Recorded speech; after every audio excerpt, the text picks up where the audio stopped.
Assalamualaikum warahmatullahi wabarakatuh.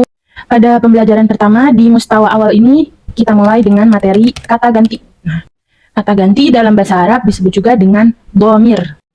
Mirip-mirip seperti kata ganti dalam bahasa Indonesia, ada orang pertama, orang kedua, ada orang ketiga, ada kata ganti tunggal, kata ganti jamak, mirip-mirip pokoknya. Mari kita mulai untuk membahas dhamir. Dhamir dibagi menjadi dua, dhamir munfasil dan dhamir muttasil. Kita mulai dari dhamir munfasil. Dhamir munfasil yaitu kata ganti yang terpisah dengan kata lain. Seperti yang telah dijelaskan di awal, kata ganti pada bahasa Arab sama seperti kata ganti pada bahasa Indonesia. Baik dhamir munfasil maupun dhamir muttasil itu terdiri dari 3 bagian, yaitu kata ganti orang pertama, orang kedua, dan kata ganti orang ketiga. Dimulai dari kata ganti orang ketiga. Dalam bahasa Arab, kata ganti orang ketiga disebut juga dengan istilah ghaib. Kemudian untuk kata ganti orang kedua disebut juga dengan mukhatab. Adapun dengan kata ganti orang pertama itu disebut dengan istilah mutakallim. Kembali ke topik, pembahasan yang akan kita bahas pertama kali yaitu dhamir munfasil, kata ganti yang terpisah dengan kata lain. Dimulai dari kata ganti orang ketiga pada dhamir munfasil.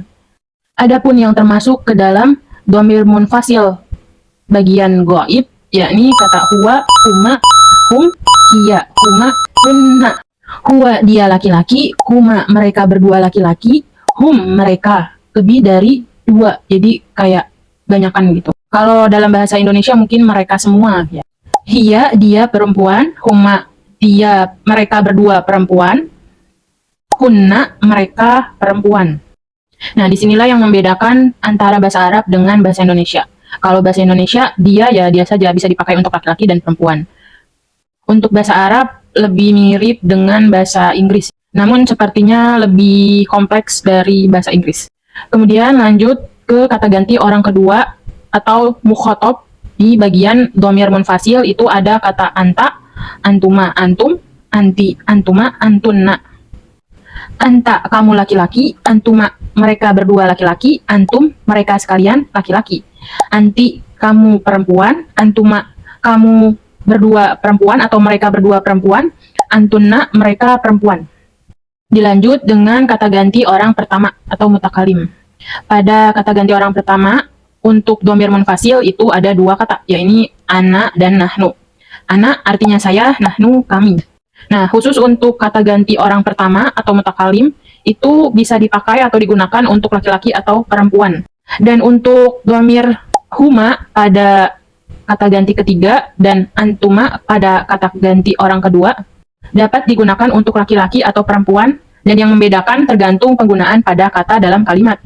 Jadi untuk huma dan antuma itu penggunaannya dilihat dari struktur kalimatnya atau dari kata sebelum atau setelahnya kira-kira menjurus kepada perempuan atau ke laki-laki.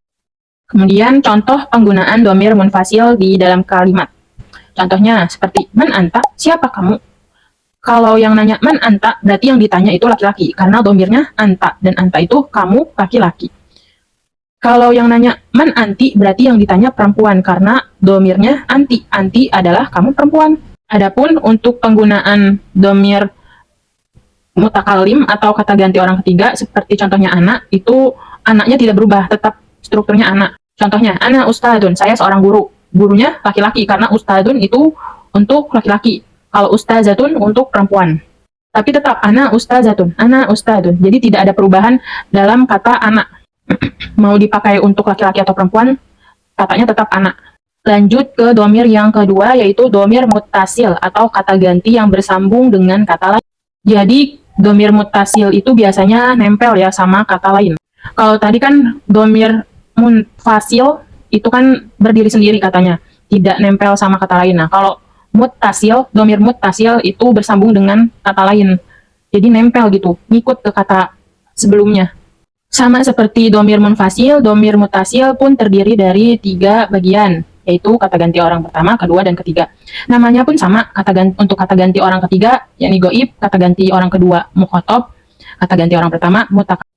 Untuk kata ganti orang ketiga, pada dhamir muttasil ada hu, huma, hum, huma, hunna. Artinya juga sama ya, kayak dhamir munfasil, cuma beda di jenis tulisannya aja. Hu artinya dia laki-laki, huma artinya mereka berdua laki-laki, hum mereka laki-laki.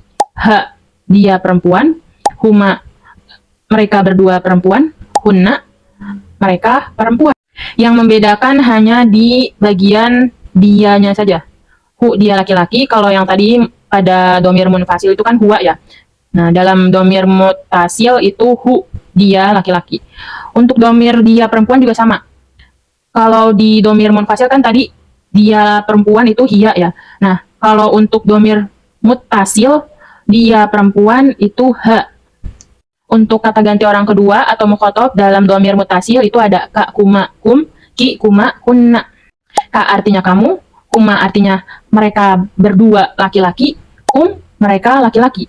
Ki artinya kamu perempuan, kuma artinya mereka berdua perempuan, kunna mereka perempuan. Jadi yang membedakan itu hanya di bagian kamu dan dia. Kalau ada pertanyaan, apa yang membedakan antara domir munfasil dan mutasil? Yang pertama, domir munfasil itu terpisah, tidak bersambung dengan kata sebelumnya. Adapun domir mutasil itu bersambung atau nempel dengan kata sebelumnya. Dan yang kedua yang membedakan antara domir mutasil dengan munfasil ada di bagian dia dan kamu. Cuma beda di penulisan. Oh ya, hampir lupa, pada kata ganti orang pertama atau mutakalim dalam domir mutasil juga berbeda dengan domir munfasil. Untuk kata ganti orang pertama ada ya dan na. Ya artinya saya, na artinya kami.